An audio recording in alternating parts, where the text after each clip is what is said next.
सविता खन्ना ने देखा कि शैन का दिल टूट चुका है ये मियाओ की वजह से, क्योंकि उसने र्यूनिंग के कहने पर उसको अपने साथ बिजी रखा था। जिसके बाद अब दिखाया गया र्यूनिंग फाइनली येलिन के साथ वापस आ गई, मगर जब वॉल पर चढ़ रही होती है अंदर जाने के लिए कि तभी अचानक उसकी पैंट फटी, जो आवाज़ ये मियाओ ने भी सुन ली एंड समझ गया कि र्यूनिंग की पैंट फट चुकी है। येलिन इन दोनों को बाय कर वहाँ से चला गया, मगर अब र्यूनिंग नीचे उतर नहीं पा रही थी और ना ही ये मियाओ को जाने दे रही थी। तो तब ये मियाओ अपनी जैकेट उतार कर उसकी कमर पे बांध देता है, जिस वजह से र्यूनिंग को काफ़ी अजीब फील हुआ, ठीक रोमांटिक टाइप। इसलिए बाद में हैरानी से पूछने लगी कि क्या तुम्हें पता चल गया था। ये मियाओ हंसकर बोलता है कि हाँ, मैंने आवाज़ सुन ली थी। तो तब र्यूनिंग रिक्वेस्ट करने लगी कि प्लीज़ अपने भाई को इस बारे में मत बताना। तो तब ये मियाओ उसको टीज करने लगा कि अब तो मैं उसे ज़रूर बताऊंगा, जिस वजह से इन दोनों के बीच रोज़ वाली लड़ाई होने लगी। मगर फिर बाद में र्यूनिंग ने ये मियाओ को थैंक्स किया एंड देन वापस अपने रूम आकर सो गई। बट शैन अब भी गुस्से में नज़र आ रही थी। जिसके बाद अब नेक्स्ट डे र्यूनिंग ने छुपके से ये मियाओ के पास आकर उसे उसकी जैकेट वापस की और फिर ये तीनों मिलके उस काम को करने लगे जो अंकल यान ने करने को दिया था। जहाँ जब जैसी र्यूनिंग को चोट लगी तो तब येलिन उसकी फिक्र में उसके हाथ पर मेडिसिन लगाने लगा। तो तब ये मियाओ ये सब देख हैरान हुआ कि क्या अब सच में मेरा भाई र्यूनिंग को पसंद करने लगा है। इसलिए उसने हमेशा की तरह एक बार फिर इन दोनों के बीच टांग अड़ाई और र्यूनिंग को चिढ़ाने लगा। तो तब र्यूनिंग को ये मियाओ पर बहुत ही ज़्यादा गुस्सा आया, जबकि येलिन बस इन दोनों पर हंस रहा था। जिसके बाद अब नेक्स्ट सीन में र्यूनिंग तैयार है अंकल यान के घर जाने के लिए, बट येलिन कॉल कर बताने लगा कि सॉरी, मैं आज नहीं जा पाऊंगा क्योंकि एक इम्पॉर्टेंट मीटिंग होने वाली है, इसलिए क्यों ना तुम प्लीज़ मेरे भाई ये मियाओ के साथ चली जाओ। तो तब पहले तो र्यूनिंग इस बात के लिए मान नहीं रही थी, मगर फिर मान गई एंड देन ये मियाओ और र्यूनिंग दोनों एक साथ अंकल यान के घर आए, उन्हें वही काम वापस देने जो उन्होंने येलिन को करने के लिए बोला था। कि तभी उसे देख अंकल यान हैरान हुए कि इन्हें अलग अलग किसने किया। र्यूनिंग डर गई, मगर फिर तभी बताती है कि येलिन के भाई ये मियाओ ने, यानी ये कलर बनाया तो येलिन ने ही है, लेकिन ये मियाओ ने भी उसकी हेल्प कराई थी एंड उसी ने इन कलर्स को अलग अलग किया। तो तब अंकल यान गुस्से से र्यूनिंग की तरफ देखने लगे, मगर फिर दूसरे ही पल ये मियाओ को बुलाकर कलर्स को अलग अलग करने का रीज़न पूछते हैं कि तुमने आखिर क्यों इन्हें अलग अलग किया, जबकि ये सब तो सेम है। ये मियाओ कहता है नहीं, ये सब अलग अलग हैं, यानी आप खुद देखिए ये कलर्स थोड़े डार्क हैं और ये थोड़े लाइट। अंकल यान उसकी बातें सुन हैरान हुए, इसलिए दूसरा कलर लाकर उसे भी अलग करने को कहने लगे, जबकि र्यूनिंग कंफ्यूज हो रही थी कि ये सब सेम ही तो दिख रहे हैं, बट ये मियाओ ने इन्हें भी अलग अलग कर डाला। तो तब अंकल यान और भी ज़्यादा हैरान हुए और काफ़ी ध्यान से उन कलर्स को चेक करने लगे, जबकि र्यूनिंग एंड ये मियाओ तो समझ ही नहीं पा रहे थे कि आखिर इन्हें हो क्या गया है। कि तभी अंकल यान ने वही बॉक्स दिखाया जो कि येलिन को चाहिए, ये कहते हुए कि अगर तुम मेरे स्टूडेंट बनते हो तो मैं ये बॉक्स तुम्हारे भाई को दे दूंगा। तो ये सुन ये मियाओ के होश उड़ गए कि आखिर ये ऐसा क्यों बोल रहे हैं, इसलिए वो तभी वहाँ से भागने लगा। र्यूनिंग उसे रोकती भी है कि तुम कहाँ जा रहे हो, तुम्हें अपने भाई के खातिर हामी भर लेनी चाहिए, बट ये मियाओ कहता है कि नहीं, मैं इतना कर चुका हूँ वही काफ़ी है, लेकिन अब खुद की कुर्बानी नहीं दूंगा, यानी मुझे नहीं बनना अंकल यान का स्टूडेंट क्योंकि मेरा इंटरेस्ट इन सब में नहीं। और फिर तभी वहाँ से जाने लगा, जबकि रास्ते में र्यूनिंग काफ़ी समझा रही थी कि तुम्हें ऐसा नहीं करना चाहिए। कि तभी रास्ते में एक अंकल इन दोनों को आवाज़ देने लगे क्योंकि उन्हें हेल्प चाहिए थी, ये बताकर कि मेरा पोता पानी में गिर गया है, इसलिए प्लीज़ तुम दोनों उसे बचा दो। तो ये सुन ये मियाओ डायरेक्ट पानी में कूद गया। फिर क्या हुआ ये तो दिखाया नहीं गया, बट जब ये दोनों वापस कैंप आए तो टीचर ने इन्हें काफ़ी ज़्यादा डांटा छुपकर बाहर जाने के लिए। एक्चुअली शैन ने र्यूनिंग की कंप्लेंट कर दी थी, बट उसे नहीं पता था कि साथ में ये मियाओ भी फंस जाएगा। टीचर डांट ही रहे थे कि तभी उन्हें किसी की कॉल आई जो कि बताता है कि आपके 2 स्टूडेंट्स ने मेरे पोते की जान बचाई है, इसलिए मैं उन्हें सम्मानित करना चाहता हूँ। तो ये सुन टीचर काफ़ी ज़्यादा खुश हुए कि तुम दोनों ने सही में किसी की जान बचाई, इसलिए उन्होंने इन दोनों को सज़ा नहीं दी।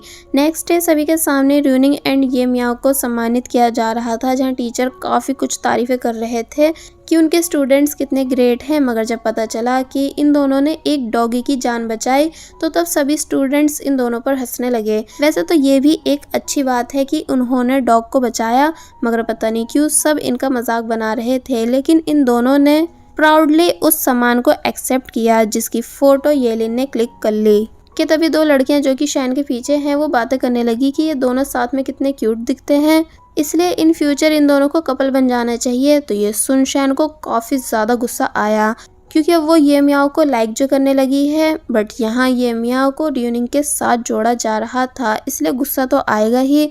अब हमें स्टोरी को कुछ टाइम आगे से दिखाया गया, यानी मिलिट्री कैंप खत्म हो चुका है, इसलिए सब लोग वापस अपने घर आ चुके थे।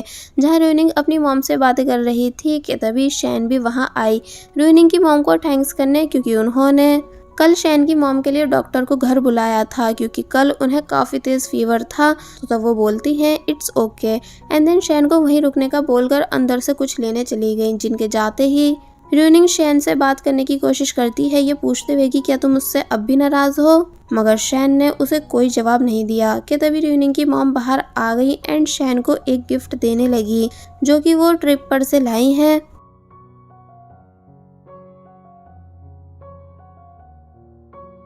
इसका मतलब र्यूनिंग की मॉम शैन को भी अपनी बेटी जैसा मानती है, जिसे लेकर शैन काफी ज्यादा खुश हुई, इसलिए उन्हें दिल से थैंक्स कर वहां से चली गई। अब र्यूनिंग अपनी मॉम को येलिन के बारे में बताती है कि मॉम येलिन मेरा दोस्त है जो कि बहुत ही ज़्यादा टैलेंटेड है, इसलिए आप प्लीज़ उसको अपना स्टूडेंट बना लो। तो तब र्यूनिंग के ज़्यादा फोर्स करने पर वो बोलेंगी ठीक है मैं उससे मिल लेती हूँ, पर पहले मैं उसका इंटरव्यू लूँगी और फिर बाद में डिसाइड करूँगी कि वो मेरा स्टूडेंट बनने के काबिल है भी कि नहीं। तो तब र्यूनिंग इस बात के लिए मान जाती है और वहीं येलिन अंकल यान से मिलने आया, जहां अंकल यान अब भी ये मियाओ के ही बारे में पूछ रहे थे कि क्या ये मियाओ माना। तो तब येलिन ने समझाया कि मैं अपने भाई को फोर्स नहीं कर सकता हूँ क्योंकि वो अपनी लाइफ अपने हिसाब से जीता है। एंड देन अंकल यान को एक काफ़ी पुरानी पेंटिंग की फ़ोटो दिखाने लगा, जिसको ठीक करने के लिए उसे अंकल यान के कलर चाहिए। तो तब अंकल यान हैरान हुए कि अच्छा तुम्हें इस पेंटिंग को ठीक करने के लिए कलर चाहिए थे, और फिर ये मियाओ की बात पर बोले कि मैं तुम्हारे भाई को इसलिए अपना स्टूडेंट बनाना चाह रहा था क्योंकि उसमें एक अलग ही टैलेंट है जो कि बहुत कम लोगों में होता है। एंड अब मैं बूढ़ा भी हो चुका हूँ, इसलिए पता नहीं और कितने साल जी पाऊंगा, जिस वजह से मैं अपनी स्किल्स किसी और को देना चाह रहा था। पर चलो कोई नहीं, हम उसे फोर्स नहीं कर सकते, वैसे भी जब तक कोई दिल से नहीं सीखता उसे सिखाने में भी मज़ा नहीं आता। तो ये सुन येलिन चुप हो गया, मगर जब थोड़ी बहुत देर के बाद वो बाहर आया तो तब उसके हाथ में कलर बॉक्स था। इसका मतलब अंकल यान ने उसे फाइनली कलर बॉक्स दे दिया, जिसे देख ये मियाओ भी खुश हो जाता है। दोनों खुशी खुशी वापस घर जाने लगे, मगर रास्ते में येलिन को सिर्फ अंकल यान की बातें याद आ रही थी कि वो कैसे कह रहे थे कि उसके भाई ये मियाओ में एक अलग ही टैलेंट है जिसे उसे सही जगह लगाना चाहिए। तो तब अपने भाई को परेशान देख ये मियाओ पूछता है कि भाई क्या हुआ, यानी आप क्या सोच रहे हो। तो तब येलिन ने बात घुमा दी एंड उसे र्यूनिंग की बात बताने लगा कि जब उस दिन तुम्हारे पीछे एंग्री डक लगी थी एंड र्यूनिंग ने डोर लॉक कर लिया था और तुम्हारे चीखने पर भी उसे खोला नहीं था, तो तब उसने ऐसा इसलिए किया था क्योंकि घर के अंदर अंकल यान ने सनफ्लावर के प्लांट्स लगा रखे थे। तो ये सुन पहले तो ये मियाओ हैरान हुआ कि उसने आपको ये बात भी बता दी, मगर फिर इस बात को सही से समझने की कोशिश करने लगा। मगर फिर तभी पूछता है कि वैसे भाई क्या आप अब सही में र्यूनिंग को लाइक करने लगे हो, क्योंकि मैंने देखा कि अब आप उसकी काफ़ी फिक्र भी करते हो। तो ये सुन येलिन शांत हो जाता है, यानी वो अभी खुद अपनी फीलिंग्स को लेकर कंफ्यूज है। जिसके बाद अब हमें र्यूनिंग दिखाई गई, जिसने येलिन को कॉल पर सारी बात बता दी कि कल मॉम तुम्हारा इंटरव्यू लेने वाली है। तो ये सुन वो काफ़ी खुश हुआ और ये मियाओ को भी इस बारे में बताने लगा कि तभी इनकी मॉम आई, जो कि खुशी से बता रही थी कि आज तुम्हारे डैड फाइनली घर वापस आने वाले हैं, इसलिए आज हम सभी साथ में डिनर करेंगे। मगर तभी पता चला कि डैड का आना कैंसिल हो चुका है। तो ये सुन वो सभी उदास हुए। एक्चुअली ये मियाओ के डैड अपनी फैमिली को काफ़ी कम टाइम देते हैं, और वहीं र्यूनिंग एक्साइटेड होकर डिसाइड कर रही होती है कि अब भला कल मैं क्या पहनूं। तो वहीं शैन भी अपना सारा सामान अनपैक कर रही थी कि तभी उसे वही स्केच दिखाई दी जो ये मियाओ ने उसकी बनाई थी, इसलिए उसे देख वो ये मियाओ को मिस करने लगी।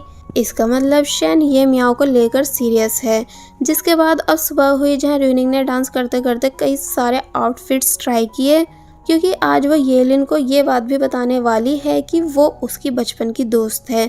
तो वहीं शैन को उसकी मॉम ने बाहर से सामान लेने भेजा हुआ था। शैन कॉल पर पूछती भी है कि आखिर मॉम ऐसा कौन आने वाला है जो आप इतना सारा सामान मंगा रही हो। तो तब शैन की मॉम ने बताया रियूनिंग के दोस्त। तो ये सुन शैन को लगा कैटी आ रही होगी, मगर जब जैसे ही वो सारा सामान लेकर डोर के पास आई एंड डोर के ओपन होने का वेट कर ही रही थी, मगर तभी पीछे से ये मियाँ और ये लिन ये दोनों भी वहाँ आ गए, जिन्हें देख शैन के होश उड़ गए। यानी यहाँ वो समझ जाती है कि इसका मतलब ये दोनों आने वाले थे। बट अब क्योंकि ये मियाँ और ये लिन को नहीं पता है कि शैन रियूनिंग के घर की नौकरानी की बेटी है, इसलिए वो दोनों शैन से उसके वहाँ होने का रीज़न पूछने लगे कि तुम यहाँ क्या कर रही हो। तो तब वो और ज़्यादा नर्वस होने लगी कि अब भला मैं क्या आंसर दूँ, कि तभी शैन की मॉम ने डोर ओपन किया। और बस फिर इसी के साथ पार्ट 4 यहीं पर एंड हो जाता है। There was a time when you had me falling to the ground.